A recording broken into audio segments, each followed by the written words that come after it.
The gate was hanging open when I pulled up. Not broken, not forced open, just hanging there like someone knew I was coming. That was the first thing that felt wrong.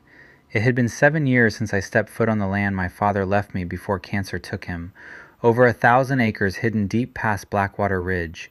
Pine trees thick enough to block sunlight. Dirt roads swallowed by weeds. Silence so heavy it made your ears ring. Most people thought I sold the place years ago. Truth was, I couldn't bring myself to go back. Every inch of that land carried memories of him. The pond where he taught me to fish. The old dock we built crooked with cheap nails. The tire swing hanging from the oak tree beside the water. The cabin that always smelled like coffee and cedar smoke. After he died, I buried myself in work and ignored almost everything tied to the property. Until the letter arrived. No trespassing, private community property, Willowbrook HOA. I laughed when I first read it, because Willowbrook was the name of my father's pond. I thought it had to be fake. Then I saw the attached photo, my pond. Except it wasn't my pond anymore. There were paddle boats on it, white fences, streetlights, a damn gazebo. I drove there the next morning. The deeper I got into the property, the stranger it felt. Trees were gone. Hills had been flattened. Fresh asphalt cut through the forest like black scars. Then I saw the sign, "Welcome to Willowbrook Estates, luxury lakeside living." Families rode bikes down streets built on my land. Kids played basketball beside my pond. Sprinklers clicked across perfectly cut grass where deer used to roam. My stomach dropped. I parked beside the water and just stared. The old dock was gone. The oak tree was gone. Even the shoreline looked different, but I still recognized the curve of the pond instantly. You ever see something familiar after years away, but twisted just enough that it feels wrong? That's what this was. A woman jogging by smiled at me. "You new here?" she asked. Before I could answer, a security SUV rolled up. The driver stepped out wearing sunglasses and an HOA polo. "Can I help you?" he asked. I told him my name. The smile vanished instantly. Not slowly, instantly, like he recognized it. That was the second thing that felt wrong. He asked the woman to leave, then handed me a packet. Inside were property transfer documents, development approvals, county stamps. Everything looked official. According to the paperwork, my father sold the land 6 years ago, 3 months after he died. My chest tightened, because that was impossible. I handled the estate myself. Then I saw the signature page, my father's name, signed perfectly, too perfectly, like someone had practiced it. The guard lowered his voice. "You need to leave before they know you're here." They, not we, they. I asked who they were. He glanced toward the massive clubhouse overlooking the pond. Then he said something I still hear in my head. "People with enough money can erase entire truths." He drove away. I should have left too. But my father always told me, if your gut says something's wrong, follow it. So that night, I went back. The neighborhood felt different in the dark. Perfect sidewalks, perfect houses, perfect silence. No TVs glowing, no porch lights, no people outside. Just rows of identical homes surrounding my pond like movie props. Then I noticed something strange. Not a single house had its curtains open. I moved toward the clubhouse and heard voices through an open window. "Thought he disappeared years ago." He was supposed to. "We need phase 2 started before anyone finds out." Then another voice, calm, cold. "If the mineral survey leaks, the whole project collapses." Mineral survey? My father never mentioned minerals. Then I remembered something. A locked filing cabinet in the cabin he never let anyone touch. I drove through the woods toward the old cabin site. Only problem? The cabin was gone. Burned to the foundation. But the filing cabinet was still there beneath the ash. Inside were maps, survey reports, letters, and one document stamped 14 years earlier. Rare earth element deposits confirmed. My pulse started hammering. The land wasn't valuable because of the pond. It was valuable because underneath it sat billions in untouched minerals. Suddenly everything made sense. The forged sale, the rushed neighborhood, the intimidation. They didn't build homes around the lake because it looked beautiful. They built them there to bury what was underneath. And the families living there? Camouflage. Then I found the final letter from my father. "If you're reading this, they finally took the land. Do not trust the county. Do not trust the developers. And whatever you do, don't let them drain the pond. At the bottom of the page were coordinates. The next morning, I rented a small boat and paddled to the center of the lake. At first, I didn't see anything. Then the water shifted. Just beneath the surface, something metallic was sticking out of the bottom, like whatever my father hid down there was finally trying to come back up. The metal wasn't a pipe. It wasn't a fence post. It was a handle, old, rusty, bolted to something buried under the mud. I reached over the side of the boat and grabbed it. The second my fingers wrapped around it, the water around me started bubbling. Not from fish, from underneath, like the pond was breathing. Then I heard a voice from the shore. "Step away from the water." I looked up. 3 HOA security trucks were parked by the clubhouse, and standing between them was a man in a gray suit. No badge, no logo, no emotion. He held a folder in one hand. "You're trespassing," he said. I laughed, but nothing about it felt funny. "On my own land?" He smiled. "That depends which documents survive court." That's when I knew this was bigger than forged paperwork. This man wasn't scared of being caught. He was confident nobody would believe me. I pulled harder on the handle. The mud gave way. A steel hatch rose from the pond floor, chained to something below. The man's smile disappeared. "Don't open that." For the first time, he sounded nervous. So I opened it. Inside was a waterproof military case. My father's initials were scratched into the lid. DM. My hands shook so bad I almost dropped it. The security guards moved toward the water. The man in the suit shouted, "Stop him!" I threw the case into the boat and paddled like my life depended on it. Behind me, engines roared. One truck raced along the shoreline. Another cut across the walking path. I hit the far bank, jumped out, and ran into the trees with the case slammed against my chest.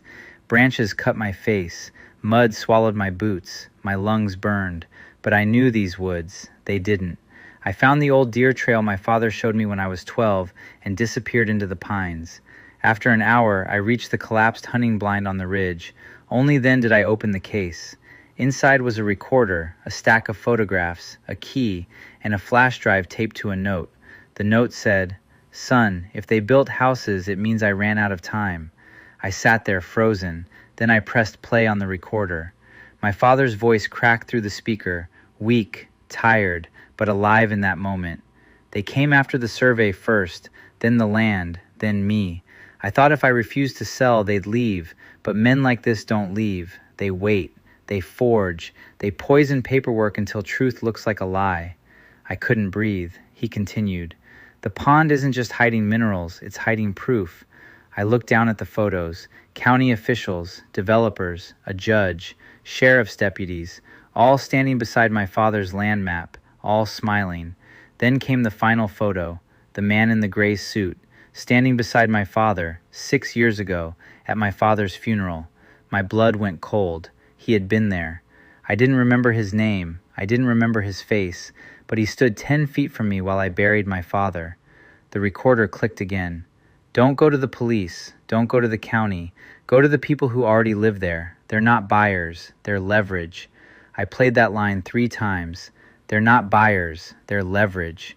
That night, I snuck back into Willowbrook.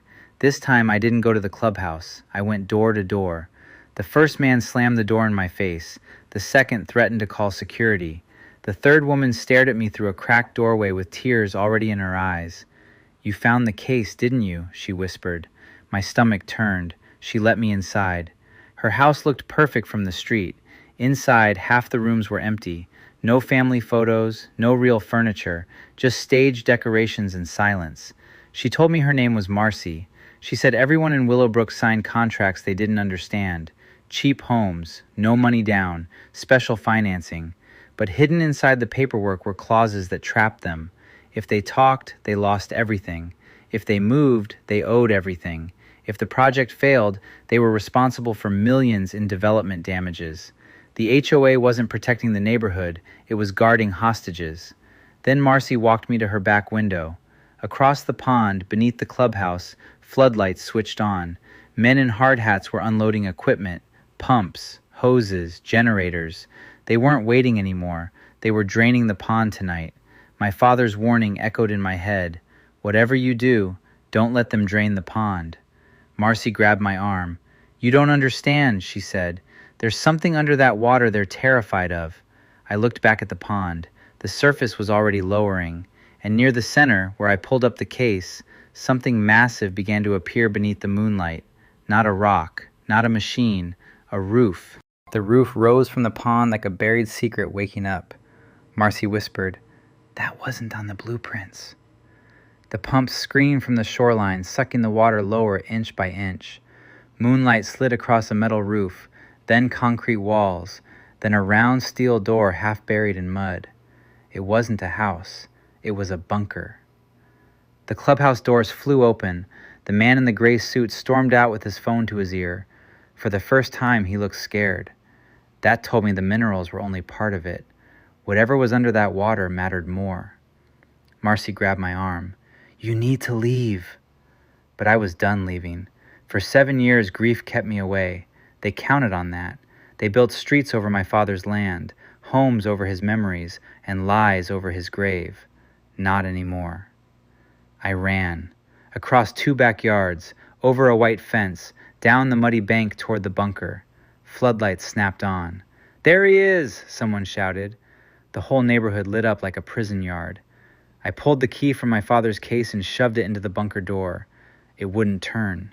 My hands slipped in the mud. Boots thundered behind me. Then I remembered my father's voice. "Don't force old things. Listen to them." I pulled the key halfway back, lifted it slightly, and turned. Click. The door opened. Cold air rushed out, smelling like rust, mold, and old paper. A guard grabbed my boot as I climbed inside. I kicked free and slammed the door shut. Darkness swallowed me. Then red emergency lights flickered on. The bunker stretched farther than it should have. A narrow hallway ran beneath the pond, lined with filing cabinets, waterproof cases, old cameras, and maps of the entire property. My father hadn't just hidden from them, he had been watching them. At the end of the hall sat a desk with a dusty monitor and a stack of tapes. The top one had my name on it. "Chris, watch first." I pressed play. The screen blinked, then my father appeared. Thin, tired, alive. "Son," he said, "if you're seeing this, they built over the land." My throat locked. They wanted the minerals, rare earth deposits, enough money to make honest men disappear. But that's not what scared them. He leaned closer. "Under this land is water, clean water, deep water, more than the county has ever admitted. Whoever controls it controls everything around here." Outside, fists hammered the steel door. My father kept talking. "They planned to create a shortage, poison the public system, blame drought, then sell Willowbrook as the private solution. The houses were never the business." He paused. Control was. My skin went cold. I hid the original deed, recordings, contracts, and payment trails here. But the most important thing is the ledger. Names, judges, officers, developers. His eyes filled with tears. "And Chris, the person who forged my signature was someone you trusted." The tape cut to black. I tore through the desk drawers until I found a black book taped underneath. The first name inside nearly broke me. My father's estate attorney. The man who sat beside me at the funeral. The man who told me everything was handled. The man who said visiting the land would only make grief worse. He was the one who kept me away. Then came more names. County recorder, HOA president, sheriff's deputy, the judge who approved the sale, and circled in red, Elias Voss, the man in the gray suit. Beside his name, my father had written, "He is not the top. He is only the messenger." The bunker doors screamed as they pried it open. I grabbed the ledger, deed, and flash drive, then ran deeper into the hallway. At the end was a ladder. I climbed fast, shoved open a rusted hatch, and crawled out inside the old boathouse, the one I thought burned down. It hadn't. My father had buried it in plain sight. I stumbled outside, covered in mud, holding the proof. Then I stopped. The entire neighborhood was standing around the pond. Porch lights were on, curtains were open, families watched in silence. Marcy stood in front. Elias Voss stood near the water with one hand inside his jacket. "Give me the ledger, Chris," he said. I looked at the people, the trapped families, the fake HOA, the homes built like cages. Then I realized the twist. My father didn't hide the truth for me to find alone. He hid it where the whole neighborhood would be forced to see it. Nobody moved. The entire neighborhood stood frozen around the poisoned pond while black sludge spread across the surface like ink swallowing the water. Parents pulled their kids close. People recorded with shaking hands. The perfect little HOA paradise was collapsing in real time. Elias Voss stared at me with pure hatred. "You have no idea what you've done," he said. "No," I replied. "You have no idea what my father protected." Then the sirens hit. Not one or two, dozens. Police, fire trucks, environmental response teams. But something felt off, too fast, almost like someone else had already called them. Then Marcy stepped forward holding her phone up. "I streamed everything," she said. The entire crowd turned toward her. Every conversation, every threat, everything. Voss's face went pale. Within minutes, helicopters circled overhead. News vans piled up outside the gates. Homeowners started screaming at HOA officials, demanding answers, while workers abandoned the pumps and ran. The lies were finished, but I still needed the truth. I opened my father's ledger one final time while chaos erupted around me. Tucked inside the back cover was one last folded letter. "For you only." My hands shook as I opened it. "Son, if you're reading this, it means they finally lost control of the story. I know you probably hate me for hiding all this from you. Truth is, I never cared about the minerals or the money. I cared about you. These people destroy anyone who stands in their way. I stayed because once I found out what they buried under this land, I couldn't let them poison the water supply for profit. The pond protected the contamination from spreading. That's why they needed the neighborhood. Families made the project look safe. But there's one thing they never understood. Land remembers, and so do people. I'm sorry I couldn't stop them alone, but I knew one day you would come back. Love, Dad." I lowered the letter slowly as tears blurred my vision. For 7 years I thought I abandoned the land, but the truth was, my father had been waiting for me to return and finish what he started. Behind me, Elias Voss was being forced to the ground in handcuffs, while homeowners shouted and cameras flashed across the shoreline. The pond rippled quietly beneath the lights, poisoned, exposed, but finally honest. And standing there on my father's land, surrounded by the ruins of Willowbrook Estates, I realized something. They built an entire neighborhood to bury the truth, but in the end, the truth rose back to the surface anyway.